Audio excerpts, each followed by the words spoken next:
اعوذ باللہ من الشیطان الرجیم بسم اللہ الرحمن الرحیم وَلَقَدْ خَلَقْنَا فَوْقَكُمْ سَبْعَ طَرَائِقَ وَمَا كُنَّا عَنِ الْخَلْقِ غَافِلِينَ وَأَنزَلْنَا مِنَ السَّمَاءِ مَاءً بِقَدَرٍ فَأَسْكَنَّاهُ فِي الْأَرْضِ وَإِنَّا عَلَى ذَهَابٍ بِهِ لَقَادِرُونَ آمنت باللہ صدق اللہ العظیم۔ سورۃ المؤمنون آیت نمبر 18، آیت نمبر 18 17 تک کل ہم نے کیا تھا۔ اللہ کا ارشاد ہوتا ہے، اللہ تبارک و تعالیٰ اپنی کچھ نشانیوں کا تذکرہ کرتے ہیں۔ جو بھی ایمان والا ہوگا وہ ان آیات کو ہلکے میں نہیں لے گا۔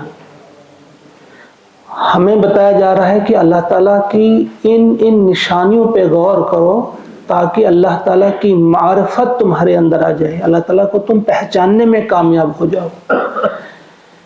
بہت ساری آیات آج تک بھی ہم پڑھ آئے ہیں، اس وقت بھی دیکھیے اس آیت پہ غور کیجیے آپ، کتنی اہم آیت ہے۔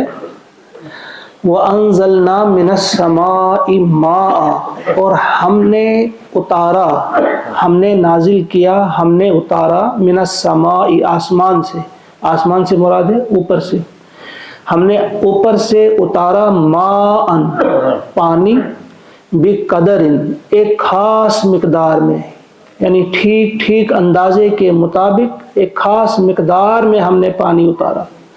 فَأَسْكَنَّاهُ فِي الْأَرْضِ، اور پھر ہم نے اس کو ٹھہرایا، اسکناہ ہم نے اس کو ٹھہرایا، بسایا، ٹھہرایا کہاں؟ فی الارض زمین میں۔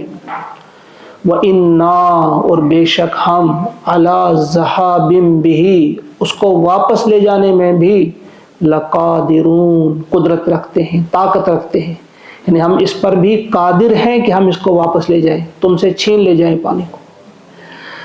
ذرا دیکھیے، ایک تو اس سے مراد ہے کہ ہم نے اوپر سے پانی برسائی، تو بارش کی طرف اشارہ ہے صاحب کی بارش برسائی جاتی ہے، لیکن مفسرین نے لکھا ہے کہ ان الفاظ پہ غور کرنے سے ہم اس نتیجے پہ پہنچتے ہیں کہ جتنا بھی اس دنیا میں پانی موجود ہے ایک ہی بار اتارا ہے اللہ تعالیٰ نے، اس کو ایک ہی بار اس کو یہاں رکھا ہے ایک خاص اندازے کے مطابق، اور یہیں پر ہے یہ، نہ ایک قطرہ اس سے بڑھتا ہے نہ ایک قطرہ گھٹتا ہے۔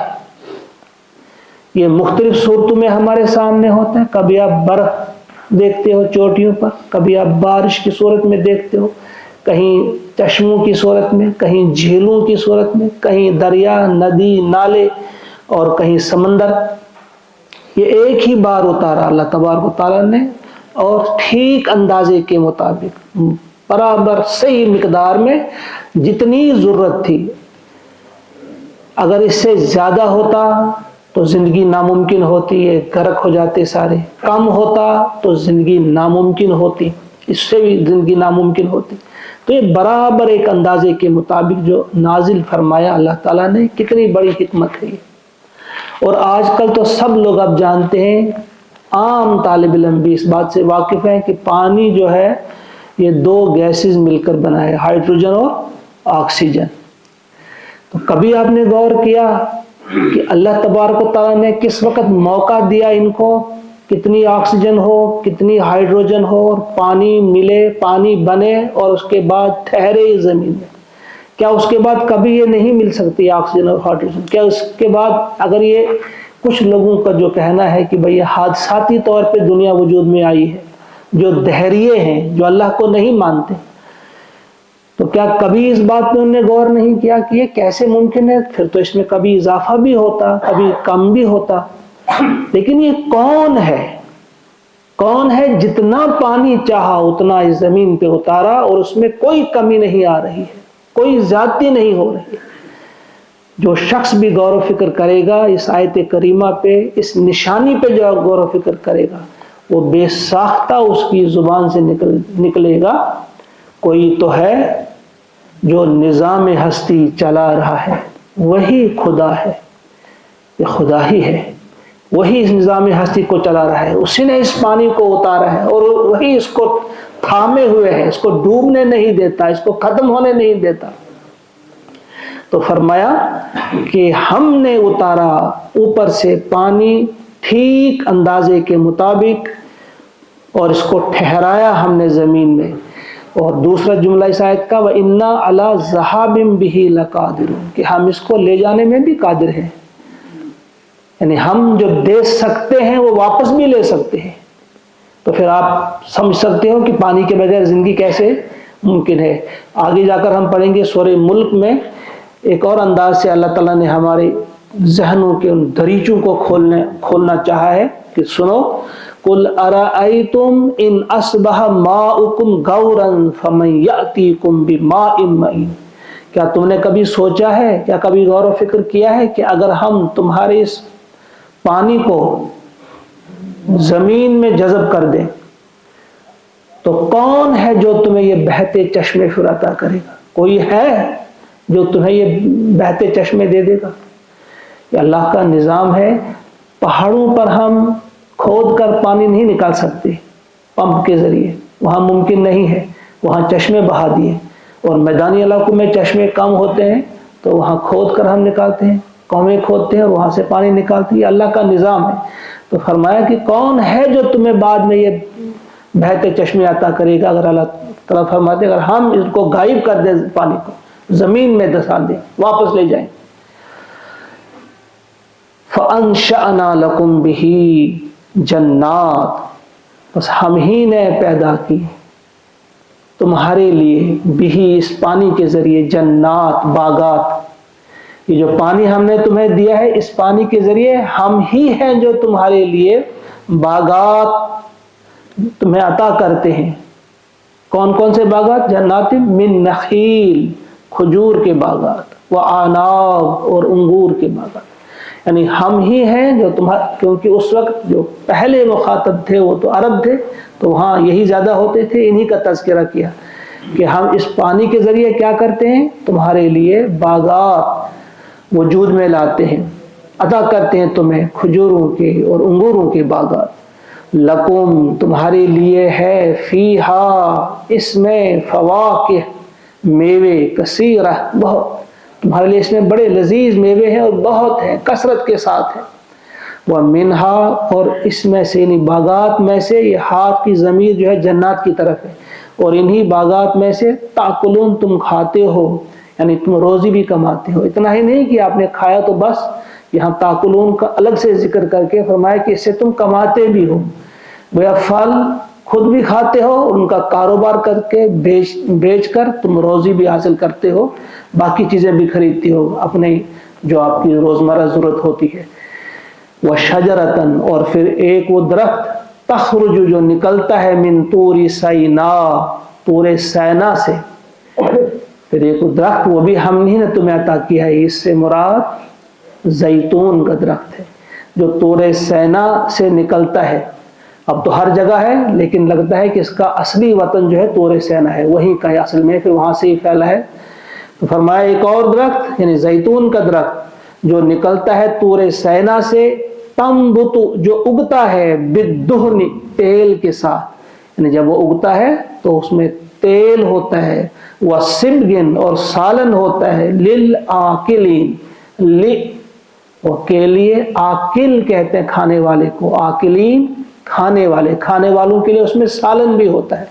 اور یہ آپ سب جانتے ہیں وہ جو زیتون کا تیل ہے وہ کس قدر مفید اور بہترین کھانا ہے، جس کا تذکرہ یہاں آ گیا کہ اس میں، اس کے ذریعے کوئی وہ جو کولیسٹرول وغیرہ جو ہے، چربی وغیرہ، وہ بہت اس سے دور ہے، کوئی پرابلم اس سے کسی قسم کی نہیں آتی جب ہم زیتون کا تیل استعمال کرتے ہیں۔ باقی تیلوں کے مقابلے میں، گھی کے مقابلے میں زیادہ بہتر جو ہے یہی ہے۔ اور اس درخت کا خاص طور سے ذکر کر کے اس کو اللہ تعالیٰ نے ملک بڑی عطا کی ہوتی ہے۔ یہ 1500 2000 سال پرانے درخت اس وقت بھی موجود ہیں۔ فلسطین میں کچھ درخت موجود ہیں، ان کے بارے میں کہا جاتا ہے کہ یہ حضرت عیسیٰ علیہ السلام کے وقت کے ہیں اور اب بھی وہ پھل دے رہے ہیں، بڑی لمبی عمر ان کی ہوتی ہے۔ فرمایا اس میں بھی تمہارے لیے نشانی ہے کہ یہ درخت پیدا کرنے والا کون ہے، اس سے پھل دینے والا تمہیں یہ کون ہے، اس کے تیل سے فائدہ تو اٹھاتے ہو لیکن غور نہیں کرتے ہو کہ یہ کس نے ہمیں دیا ہے۔ وَإِنَّ لَكُمْ فِي الْأَنْعَامِ، اب ایک اور مثال دی، اور بے شک لکم تمہارے لیے فی الانعام مویشیوں میں ہے لعبرہ، یقیناً ایک سبق، عبرت ہے، نصیحت ہے، سبق ہے تمہارے لیے مویشیوں میں۔ ان کی کس چیز کی طرف اشارہ کیا؟ نسقیکم، نسقی ہم پلاتے ہیں، کم تمہیں، ہم تمہیں پلاتے ہیں، مما اس میں سے جو فی بطونہا ان کے پیٹوں میں ہوتا ہے، وَلَكُمْ اور تمہارے لیے فیہا ان میں منافع کثیرہ کثرت کے ساتھ اور فائدے بھی ہیں، وَمِنْهَا اور ان میں سے تأکلون تم کھاتے بھی ہو۔ کہا کہ مویشیوں میں تمہارے لیے سبق ہے، ان مویشیوں میں سے کچھ ایسے ہیں جن میں سے ہم تمہیں پلاتے ہیں دودھ۔ رب کا شکر ادا کر بھائی جس نے ہماری گائے بنائی، کتنی لذیذ وہ دودھ کی دھاریں جو پلاتا ہمیں، جس کے بارے میں سورۃ النحل میں ہم پڑھائے، یاد ہوگا سورۃ النحل آیت نمبر 66، وہاں اللہ تعالیٰ نے فرمایا تھا نسقیکم مما فی بطونہ، کہ ہم تمہیں پلاتے ہیں اس کے پیٹ سے، من بین فرث و دم، گوبر اور خون کے بیچ میں سے وہ نکلتا ہے۔ یعنی جب بھی آپ اگر کبھی گائے کو کاٹیں گے، آپ بھینس کو کاٹیں گے، آپ دیکھیں گے اندر سے آپ کو گوبر ملے گا، خون ملے گا، ہڈیاں ملیں گی، باقی چیزیں ملیں گی، لیکن آپ دیکھیں گے کہ یہ جو ایک ایسی مشین بھی اللہ تعالیٰ نے اس کے اندر فٹ کر رکھی ہے جو آپ کے لیے ہمارے لیے دودھ تیار کرتا ہے۔ اور وہ دودھ کیسا ہوتا ہے؟ فرمایا لبنن خالصن، خالص دودھ وہاں آپ پائیں گے، خالص دودھ وہ عطا کرتے ہیں ہم آپ کو، جو کیا ہے؟ سائغا للشاربین، جو خوشگوار ہے پینے والوں کے لیے۔ کتنا مفید ہے، کتنا لذیذ ہے اور کتنا فائدہ مند ہے وہ دودھ جو ہم آپ کو پلاتے ہیں ان مویشیوں کے ذریعے۔ حالانکہ وہاں آپ دیکھتے ہیں وہاں گوبر بھی ہوگا، پیشاب ہوگا، وہاں خون ہوگا، لیکن اس کے بیچ میں سے یہ ہمارا کام ہے کہ ایک صاف شفاف اور لذیذ ایک ایسا ڈرنک، ایک ایسی چیز ہم آپ کو پلاتے ہیں جو آپ کے لیے ہر اعتبار سے بہتر ہے۔ کثیرۃ ومنھا تاکلون۔ اور ایک اور نشانی، وعلیہا اور ان پر، یعنی ان مویشیوں پر کچھ ایسے بھی ہیں جن پر کیا کرتے ہیں آپ؟ ان پر، وعلی الفلک اور کشتیوں پر، تحملون تم سوار کیے جاتے ہو۔ یعنی ان مویشیوں کے ذریعے ایسے بھی ہیں جن سے آپ سواری کے کام بھی لیتے ہیں، گھوڑا ہے، گدھا ہے، کھچر ہے، ایک جگہ سے دوسری جگہ آپ کو سامان لے جانا ہوتا ہے تو ان پر چڑھا کر آپ لے جاتے ہو، اور بہت زیادہ ہو تو کشتیوں کا استعمال کرتے ہو، آج سمندری جہازوں کا استعمال کیا جاتا ہے ایک جگہ سے دوسری جگہ کے لیے۔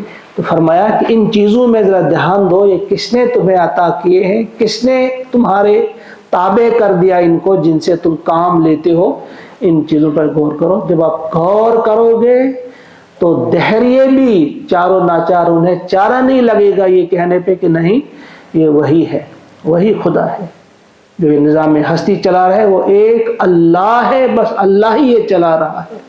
تو یہاں کشتی کا تذکرہ آیا تو اس کے ساتھ ہی نوح علیہ السلام کا تذکرہ بھی اب آ رہا ہے۔ انشاءاللہ اس کو دوسری عصری نشست ہوگی، عصری مجلس میں اس کو انشاءاللہ پڑھیں گے ہم، آیت نمبر 23 سے آگے، یہ آیت نمبر 22 تک آ گیا۔ اللہ تعالیٰ سے دعا ہے کہ ہم کو غور و فکر کرنے کی توفیق عطا فرمائے۔ یہ اللہ تعالیٰ نے جو فرمایا ہے بار بار غور و فکر کرو، تو یہ انتہائی مفید ہے، اور صرف ایک بار ہم غور و فکر کریں گے تو اس سے یہ حق ادا نہیں ہو جائے گا، یہ بار بار سوچنا ہے۔ ہم یہاں سے جا کر بھی راستے میں بھی سوچتے رہیں کہ بھائی دیکھو اللہ تعالیٰ کی نعمت ہمارے سامنے گزرتی ہیں، کتنی باری کھچنے گزرتی ہیں بوجھ لے کر کے، دیکھنا ہے کہ کس طرح سے ان کو ہمارے تابع کر دیا۔ دیکھتے ہیں ہم پانی کو جب کہیں کمی ہوتی ہے تو کتنا انسان پریشان ہوتا ہے. یہ پانی ہم کو پلانے والی کون سی ذات ہے جو ہم کو پانی پلا رہی ہے؟ اور پھر اس بات پر بھی غور کریں گے کتنے لوگ ہیں جو چاہتے ہیں، ان کے پاس موجود ہوتا ہے پانی، پی بھی نہیں سکتے. وہ یہ صحت کس نے دی ہے؟ یہ جسم ہم کو کس نے دیا ہے؟ یہ ہمیں تندرست رکھتا ہے تو کون رکھتا ہے؟ یہ وہی ذات ہے، یہ اللہ کی ذات ہے. اللہ تعالیٰ اپنی محبت ہمارے دلوں میں ڈال دے اور اپنی معرفت ہمیں عطا فرمائے. اللہم انا نسألک الہدی والتقی والعفاف والغنی. ربنا تقبل منا انک انت السمیع العلیم. سبحان ربک رب العزة عما یصفون وسلام علی المرسلین والحمد للہ. السلام علیکم.